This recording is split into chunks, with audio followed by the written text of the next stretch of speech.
सुन रहे हैं जासूस। मैथमेटिक्स में एक थियरी है, कैटास्ट्रोफ थियरी। ये थियरी कहती है कि अगर किसी प्रक्रिया में बहुत छोटे स्तर का बदलाव किया जाए तो परिणाम में बड़ा अंतर आ सकता है। ऐसे ही और भी कई सिद्धांत हैं, जैसे डोमिनो इफेक्ट या बटरफ्लाई इफेक्ट। आज मैं आपसे जिस केस की बात करने जा रहा हूँ उसे याद कर मैं इन्हीं सिद्धांतों के बारे में सोचता हूँ। मैं भुवन पांडे आज आपको सुनाऊंगा अपना एक बहुत ही खास केस, खानसामा।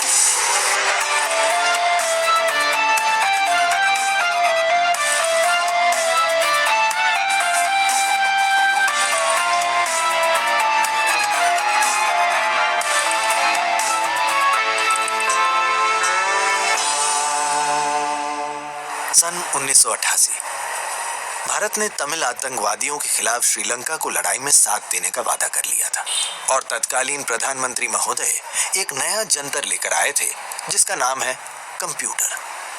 अब मेरे ऑफिस में भी एक कंप्यूटर लग चुका था और टाइपराइटर हटाकर मैंने उसी पर काम करना शुरू किया। प्रमिला तकनीकी मामलों में मुझसे ज्यादा निपुण थी, तो वो मुझे हर दिन 2 से 3 घंटे की ट्रेनिंग दिया करती थी। अक्सर बंटी भी उसी समय आ धमकता था। उन दिनों बंटी प्रमिला के प्रेम में नहीं था, बल्कि उसका तो ये मानना था कि प्रमिला और मेरा चक्कर चल रहा है, जिस आरोप को मैं न जाने कितनी बार खारिज कर चुका था। तभी टेलीफोन बज पड़ा और बंटी ने फोन उठाया। हेलो, माय सेल्फ बंटी चौक से। बिल्कुल सही कहा सर, मैं चौक से ही बोल रहा हूँ, वहीं पे खड़ा हूँ। सर मेरा नाम है बंटी चौक से लक्ष्मी नगर से जी। एक मिनट। अरे भुवन, किसी इडली सांभर का फोन है। Hello hello, am I speaking to mister Bhuvan Pandey? हाँ स्पीकिंग। पर आप इतना ऊंचा क्यों बोल रहे हैं? अయ్యో sorry mister Bhuvan, my name is एल खरपुतुराई। मेरे को आपका नंबर तारिक हुसैन अन्ना देता। जी कहिए ना, क्या परेशानी है? मैं आपको बता दूं कि जनाब तारिक हुसैन हमारे केंद्रीय मंत्री रमेश पवार के सेक्रेटरी हैं और उन्होंने किसी को नंबर दिया है तो जरूर मंत्री जी का ही आदेश होगा। खैर, करपुदुरई साहब से बातें शुरू हुई। एन्ना तो सोलेटा भुवन सर, मेरा टाइप फेस का ऑफिस होना नेहरू प्लेस में, नायर टाइप फेस। उधर से हम एक तमिल मैगजीन भी डिजाइन करता जो फ्लॉपी में मद्रास जाता और उधर से प्रिंट होता। हर महीना लगभग 4 फ्लॉपी पोस्ट होता। लेकिन कल मैं पोस्ट ऑफिस का रिसिप्ट चेक करना तो मिलता कि 5 ही फ्लॉपी गया। उधर मद्रास में मेरा का बोलता कि 4 ही मिलता। अभी मेरा माइंड ब्लोन हो गया उससे। अभी मैं अपना स्टाफ को कुछ बताया नहीं। अगर आप पता करता तो अच्छा होना। अच्छा ठीक है, मैं कल आपके ऑफिस आता हूँ। आप अपना एड्रेस दीजिए। हाँ, नोट करना जी। 13/145 नेहरू प्लेस। उधर एक पुतला मिलेगा, वो जहाँ उंगली कर रहा है ना वही मेरा। केस मुझे थोड़ा अटपटा लगा, लेकिन पवार साहब के रेफरेंस को मना कैसे किया जाए? क्या बोल रहा था सांभर बड़ा? अजीब सा केस है यार। तू जरा पता करना नेहरू प्लेस में नायर टाइपफेस के बारे में क्या निकलता है। क्यों, शादी का कार्ड छपाने क्या? क्या यार, तू भी ना। 1 मिनट, क्या नाम बताया भुवन? नायर टाइपफेस? अरे इन्हें तो मैं जानती हूँ। हमारी कंपनी के फ्लेक्स और होर्डिंग्स के डिजाइन यहीं से बनकर आते हैं। अच्छा, क्या नाम था उनके मालिक का? करपुदुरई? हाँ, भैया और अच्छे से बता पाएंगे। बंटी और प्रमिला से थोड़ी बहुत रिसर्च के बाद पता चला कि नायर टाइपफेस के मालिक श्रीमान करपुदुरई तमिलनाडु के हैं और लगभग पिछले 15 साल से दिल्ली के पॉश इलाके में अपनी कंपनी चला रहे हैं। इन बीते सालों में कोई संदिग्ध गतिविधि भी नहीं रही। अगली सुबह मैं तय वक्त पर बंटी के साथ पहुंचा और करपुदुरई साहब ने मेरा भरपूर स्वागत किया। उनकी उम्र लगभग 50 होगी। गठीला बदन, एक सफेद लुंगी और कुर्ता पहने अपने कैबिन में वो बैठे हुए थे। हमें देखते ही खड़े हो गए। वांगो भुवन सर, वेलकम, सिट। बताइए ना क्या लेना, टी या कॉफी? चाय। माय सेल्फ बंटी चौक से, भुवन का पार्टनर। चाय में चीनी ज्यादा लेता हूँ और दूध कम। वेलकम। जय गोविंदा, कोई और 3 कप टी कोंडु वा शीघ्रम। हाँ सही ना। हाँ तो सर बताइए, आपको कैसे शक हुआ और आपको कोई आइडिया है ये काम कौन कर सकता है? ये देखना भुवन सर, पोस्ट ऑफिस का रिसिप्ट। मैं 4 फ्लॉपी भेजता, रिसिप्ट में 5 बोलता। अमूमन पोस्ट ऑफिस में एक पैकेट दिया जाता है जिसमें सारी फ्लॉपियों को एक साथ रखा जाता है, लेकिन इनका पार्सल डैमेज इंश्योरेंस के साथ जाता था, तो साफ साफ लिखा था कि 5 फ्लॉपियां गई हैं। अच्छा इडली, अब मतलब अन्ना, ये पहले भी कभी हुआ है क्या? पहले तो मैंने नोटिस नहीं किया, बस परसों ही दिखा तो आपको इन्फॉर्म किया। लेकिन इधर ये फाइल में लास्ट 1 ईयर का रिकॉर्ड रखना है। ये देखो इंगे पारंगा। हमारी चाय आ चुकी थी और मैंने फाइल को देखना शुरू किया। पिछले 5 महीनों की रसीद में 5 फ्लॉपी का हिसाब था, जबकि इन्होंने 4 ही भेजे थे। मामला पेचीदा था। अपने ऑफिस में आपको किसी पर शक? कैसा बात करता है, ये लोग सब हमारा फैमिली ही होता। अच्छा, आपके ऑफिस से ये पोस्ट करने कौन जाता है? कोई फिक्स नहीं होना, कभी ये गोविंदा चला जाता है, कभी मैं खुद जाता है, जो भी फ्री होना। जैसे आप भी जा सकता है, पोस्ट ऑफिस पास ही में है ना। और ये फ्लॉपियां बनाता कौन है? आपका कोई कंप्यूटर ऑपरेटर? यस, मेरा ऑपरेटर, मेरा बेटा होना, वेंकट। ओके, तो वेंकट से बात हो सकती है? हाँ बिल्कुल, बोलता है वो। वेंकट नीचे के ऑफिस में एक कंप्यूटर पर आंखें गड़ाई बैठा था। बमुश्किल 22-23 साल का नौजवान, दुबला पतला और रंग थोड़ा सांवला। वेंकट के पास से भी कोई ऐसी जानकारी नहीं मिली जो काम आती। मिस्टर करपुदुराई, मद्रास में आप किस प्रिंटिंग प्रेस में अपनी मैगजीन प्रिंट करवाते हैं? शुभा फोटो एंड प्रिंटिंग स्टूडियो, लेकिन उधर छार ही मिलता। ठीक है, मैं पता करता हूँ। अच्छा, एक रिक्वेस्ट थी, कुछ दिन मैं ये फाइल अपने पास रखना चाहूँगा, अगर आपको एतराज ना हो तो। कंडिपा रख लेना जी। बस आप ये पता करना कि ये सब चल क्या रहा है। जी, अब मैं चलता हूँ। ओके, हाँ वणक्कम। नायर टाइपफेस के ऑफिस से निकलने के बाद मैं अपने ऑफिस आ गया और उस फाइल को बारीकी से देखने लगा। लगभग सभी पोस्ट दोपहर 12 बजे से 3 बजे के बीच किए गए थे। पिछले 5 महीनों से एक एक्स्ट्रा फ्लॉपी का जाना और मद्रास के प्रिंटिंग प्रेस में 4 का ही पहुंचना। फ्लॉपी पर लगने वाले हाथ वेंकट के होते थे या ले जाने वाले के, जो कोई भी हो सकता था, या पोस्ट ऑफिस के कर्मचारियों के। वैसे ही मद्रास में कर्मचारियों के हाथ और प्रिंटिंग प्रेस के स्टाफ के हाथ। तो क्या कोई हेर फेर पोस्ट ऑफिस से हो रहा था?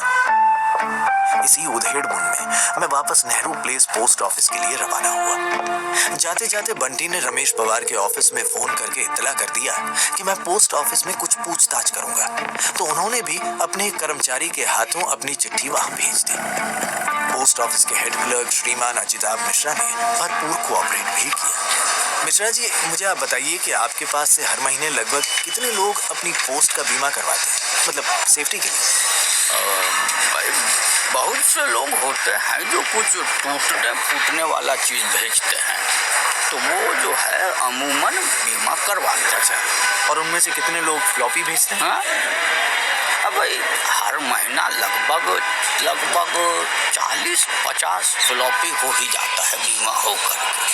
ये जब से कंप्यूटर आया है ना, इनका आवागमन बढ़ा ही है। अच्छा, और आपके यहाँ कितने कर्मचारी हैं जो बीमा वाले पोस्ट भेजते हैं, खासकर दोपहर 12 से 3 के बीच? देखिए, हमारे यहाँ बीमा पोस्ट के लिए एक काउंटर है। कितना है? एक ही काउंटर है, जिस पर लंच ब्रेक के पहले टेकम साहब बैठते हैं और लंच के बाद रामाराव। लेकिन बात का है, बताऊंगा। क्या मैं टेकाम जी और रामाराव जी से मिल सकता हूँ? हाँ भाई, रामाराव तो आज छुट्टी पर है। हाँ, टेकम है, मैं उनको बुलाता हूँ। रामाराव छुट्टी पर है? कोई खास वजह? पता नहीं। हाँ, याद आया, आज सवेरे उन्होंने मुझको मेरे घर पर टेलीफोन करके बताया कि आज नहीं आ पाएंगे। कारण हमने पूछा नहीं। कोनो गड़बड़ है का? नहीं, बस थोड़ी मामूली पूछताछ है केस के सिलसिले में। आप टेकाम साहब को बुलाइए ना और थोड़ी देर बाहर इंतजार कीजिए। हाँ? शायद मिश्रा जी को मेरी बाहर इंतजार करने वाली बात अच्छी नहीं लगी। उनकी शक्ल तो यही बता रही थी। खैर, टेकाम साहब पधारे। मध्यम कटकाठी के एक सज्जन, उम्र यही कोई 40 साल, सर के आधे बाल उड़े हुए और चेहरा बिल्कुल एक नीरस सरकारी कर्मचारी का। कहना तो नहीं चाहिए, लेकिन उनकी शक्ल देखकर मुझे खुद की सरकारी नौकरी न करने के फैसले पर गर्व हुआ। नमस्ते। नमस्ते टेकाम जी। अच्छा, मुझे बताइए कि क्या आप पोस्ट का बीमा करते हैं? जी। मान लीजिए मुझे लगभग 4 फ्लॉपियां पोस्ट करनी है, तो आप उनका बीमा कैसे करते हैं? देखिए, आपको एगो फॉर्म भरना होगा बीमा का। उसके बाद आपका फॉर्म और सब फ्लॉपी अंदर स्टाम्प के लिए देंगे। अच्छा। वहाँ से काउंटिंग आएगा और पैकेजिंग पर मुहर लगेगा। फिर उसके आधार पर हम आपका पर्ची काटेंगे। उसके बाद उसमें यदि कोई डैमेज हुआ तो जिम्मेवारी विभाग का। ओह, अच्छा। अच्छा, एक आखिरी सवाल, अंदर वाले कमरे में काउंटिंग के लिए कौन रहता है? अगर काउंटर पे हम हैं तो रामाराव रहता है, और अगर वो है तो हम रहते हैं। ओह, मुझे रामाराव जी के बारे में कुछ बताइए ना, आपके उनसे कैसे संबंध है? देखिए, पहले उसके बड़े भाई स्वर्गीय भीएम राव साहब नौकरी पर थे। अच्छा। लगभग 1 साल पहले एक सड़क दुर्घटना में देहांत हो गया और यही कोई 5-6 महीने पहले रामाराव को उनके जगह मिल गया है। उसके पहले वो अपने गांव में ही रहता था। बहुत तेज लड़का है और व्यवहार भी बढ़िया है। गांव में? कहाँ है उनका गांव? मद्रास के पास कोई चेतीनाथ नाम का जगह है। ये लोग वहीं का रहने वाला है। अच्छा। रामाराव पर मेरा शक गहरा होता जा रहा था। उसने 5 से 6 महीने पहले नौकरी ज्वाइन की थी और पिछले 5 महीने से एक एक्स्ट्रा फ्लॉपी जा रही थी। हो ना हो, फ्लॉपियों की हेरा फेरी में इसका हाथ जरूर था। टेकाम जी, आप मुझे रामाराव जी का पता दे सकते हैं? अरे काहे नहीं, ऐसे तो हमारे काटर के पास ही रहता है। अगर आप मिश्रा जी को कहलवा दें तो हम आपके साथों चलेंगे और हमको आधा दिन का छुट्टियों मिल जाए। टेकाम साहब के इस निवेदन ने उन्हें फिर से एक कर्मठ सरकारी कर्मचारी सिद्ध कर दिया। खैर, मिश्रा जी से आग्रह करने पर वो थोड़ा अनमना मुंह बनाकर आखिर मान ही गए। टेकाम ने अपने घर पर फोन करके जल्दी आने की जानकारी दी और हम तीनों निकल पड़े। रास्ते में टेकाम के साथ कुछ बातें और पता चली। रामाराव दिल्ली में अकेला रहता है? नहीं, उसके स्वर्गीय भाई का साला भी साथ रहता है, राघवन। वो भी सरकारी नौकरी में है। अच्छा, कहाँ काम करता है ये राघवन? ये कोर्स में कहीं खाना पकाने का काम करता है। फिर रुकिए, आ गए। बाहर का दरवाजा खुला था तो हम अंदर की तरफ गए और दरवाजा खटखटाया। कोई आवाज न आने पर मुझे शक हुआ। मैंने बंटी को चुपचाप क्वार्टर के पीछे की ओर जाने का इशारा किया। लगता है सोया है, तबीयत खराब है ना। लेकिन दरवाजा तो खोलना चाहिए, सब ठीक तो है? छोड़िए ना, काहे परेशान करना बेचारा को, सोने देते हैं। अरे ऐसे कैसे? ध्यान से सुनिए, अंदर से गाने की आवाज भी आ रही है। शायद रेडियो चल रहा है। रामाराव, कुछ तो गड़बड़ है। कुंडी तोड़ने में मदद कीजिए जरा। आइए। 2 से 3 धक्कों के बाद दरवाजे की कुंडी टूट ही गई। हम अंदर पहुंचे। एक मामूली 1 BHK का सेटअप था। एक कैसेट प्लेयर था जिस पर कोई तमिल गाना बज रहा था। एक तरफ देवी देवताओं की तस्वीरें लगी थी। बेडरूम का दरवाजा बंद था, लेकिन रसोई में गैस पर कुछ चढ़ा था। जाहिर था हमारी आवाज सुनने पर दरवाजा बंद किया गया। दबे पांव में बेडरूम के दरवाजे तक आया और पूरे शरीर की ताकत दरवाजे पर लगा दी। दरवाजा झटके से खुला और मेरी आंखों के सामने एक युवक की लाश पंखे से लटक रही थी। तभी पीछे से टेकाम के चिल्लाने की आवाज आई। मैं कुछ समझ पाता इसके पहले ही दरवाजे की ओर से मुझ पर चाकू से हमला हुआ। मैं बचा, लेकिन चाकू मेरे कंधे में लगा। हमलावर ने दोबारा मुझ पर हमला किया और मैंने उसका हाथ पकड़ लिया। मैंने बंटी को आवाज लगाई और वो दौड़ा आया। उसने हमलावर को दबोच लिया। टेकाम साहब नदारत थे। मैंने उसे गौर से देखने की कोशिश की। उम्र लगभग 25 से 30 के बीच होगी। लंबाई बहुत ज्यादा नहीं होगी, लेकिन बलिष्ठ था। रंग सावला और चेहरे पर थोड़ी थोड़ी दाढ़ी। उसने एक सफेद शर्ट पहनी थी जिस पर शायद तेल की छींटों के निशान थे। तभी उस हमलावर की जेब से एक लिफाफा गिरा। उसने चाकू को छोड़कर लिफाफे को उठाने की कोशिश की। मैंने फौरन लिफाफे को अपने पैर से दबा लिया और उसके मुंह पर एक मुक्का जड़ मारा। लेकिन इससे पहले कि मैं उस हमलावर पर हावी हो पाता, उसने बंटी की नाक पर अपने सर से वार किया और मुझे लात मारकर बाहर की तरफ भागा। बंटी अपनी नाक संभालता हुआ उसके पीछे गया, लेकिन तब तक वो भाग चुका था। मेरे बाजू से बेहिसाब खून बह निकला था। बंटी ने वापस आकर मेरे कंधे और बाजू पर एक कपड़े को कसकर बांधा और फोन की तरफ भागा। बंटी, एक सिगरेट पिलाना यार, सिगरेट मुंह में फंसाकर मैंने वो लिफाफा खोला तो उसमें कुछ तस्वीरें, एक कंप्यूटर स्कैनिंग की रसीद और एक कागज था जिस पर कुछ नंबर लिखे थे। ये टेलीफोन नंबर थे और एसटीडी कोड था 044। जाहिर है ये मद्रास के थे। तस्वीरें किसी इमारत की गलियारे की थी। सीढ़ियां, दरवाजे, कुछ फाइलें और नोटिस बोर्ड। जाहिर था ये कोई सरकारी बिल्डिंग थी, लेकिन कौन सी? तस्वीरों में आसपास लोग तो नहीं दिखाई दे रहे थे। या तो ये कोई बंद ऑफिस था या ऑफिस खुलने के पहले ही तस्वीरें ले ली गई थी। लेकिन एक तस्वीर किसी गोलाकार शीशे से ली गई थी जिसके चारों तरफ एल्यूमिनियम जैसे किसी मेटल की दीवार थी। उस शीशे के उस पार एक आदमी सफेद कुर्ता पहने किसी सफारी सूट वाले आदमी से बात कर रहा था। लेकिन ये सफेद कुर्ता वाला आदमी कौन था? तस्वीर धुंधली थी। तभी एक लाल बत्ती वाली गाड़ी आई और रमेश पवार बाहर निकले। साथ ही एक एम्बुलेंस भी थी जिससे डॉक्टर और नर्स निकले और उन्होंने मेरी पट्टी शुरू की। Mister Bhuvan, are you okay mister Bhuvan? क्या हुआ है यहाँ? सर वो सब मैं बाद में बताता हूँ, पहले आप ये तस्वीर देखिए और बताइए ये कुर्ते में कौन है। रमेश पवार का चेहरा साफ बता रहा था कि मामला गंभीर है। उन्होंने कुछ देर तस्वीर को देखा और अपने सेक्रेटरी तारिक हुसैन को दिखाया। उनके चेहरे के भाव भी बदलने लगे। आहिस्ता से मैंने बाकी तस्वीरें भी उन्हें दिखाई। ये फोटोज तुम्हें कहाँ मिली? कमाल है सर, आपने एक बार भी इस लाश के बारे में नहीं पूछा। एनीवे, अब मुझे बताइए कि तस्वीर में कौन है और ये कहाँ की तस्वीरें हैं? रमेश पवार ने एक इशारा किया।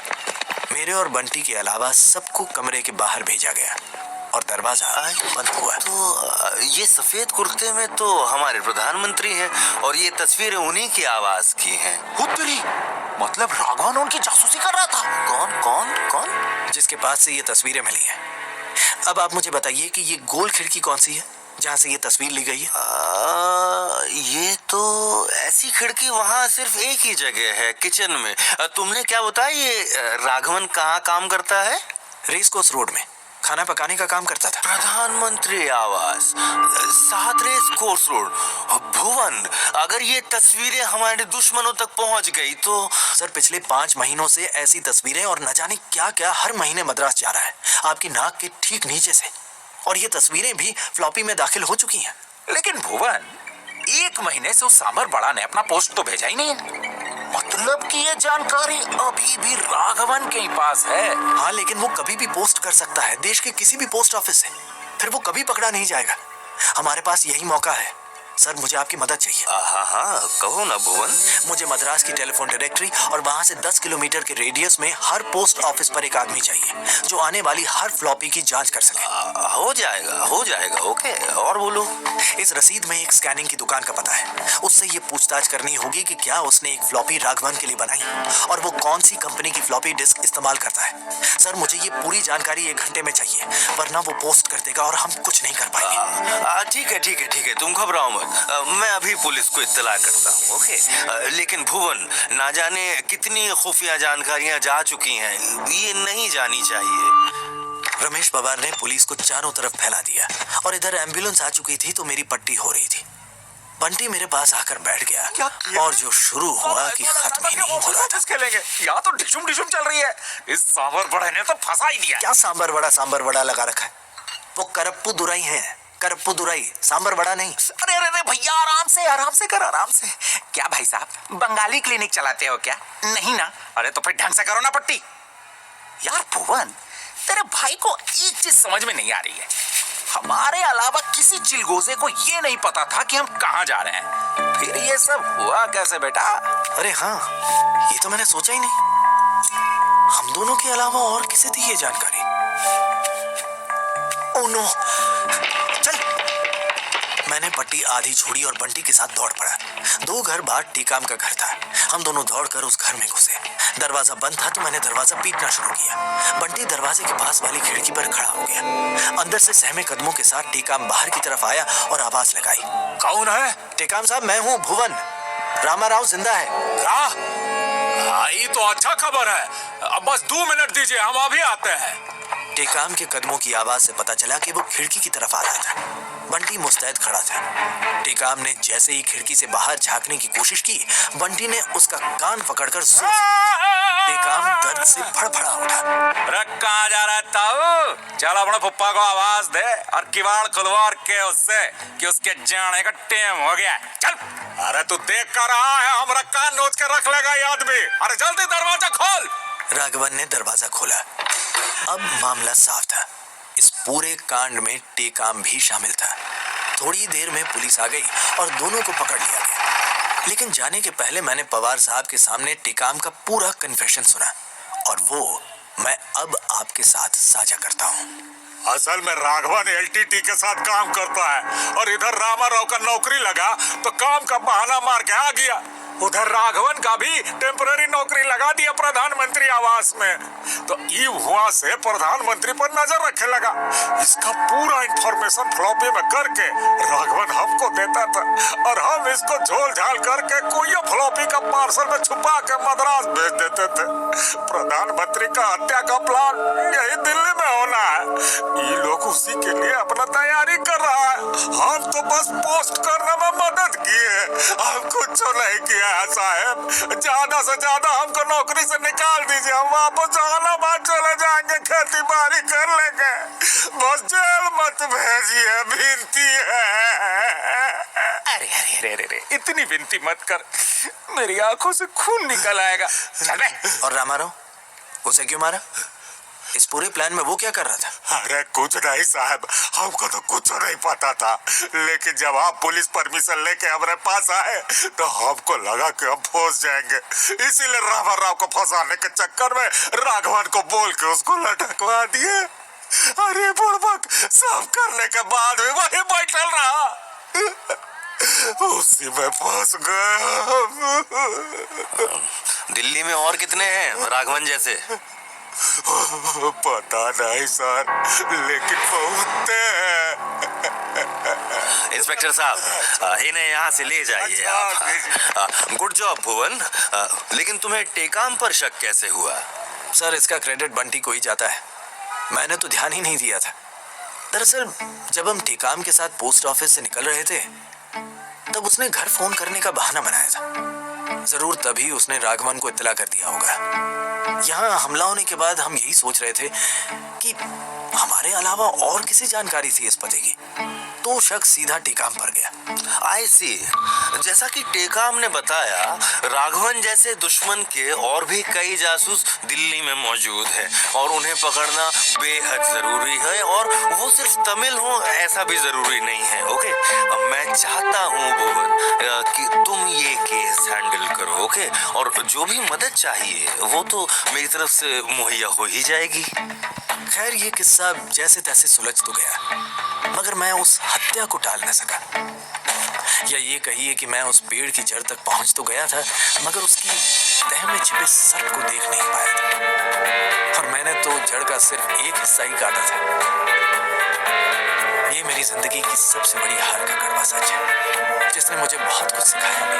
खैर, इसकी किस्सा गोई मैं फिर कभी और करूंगा।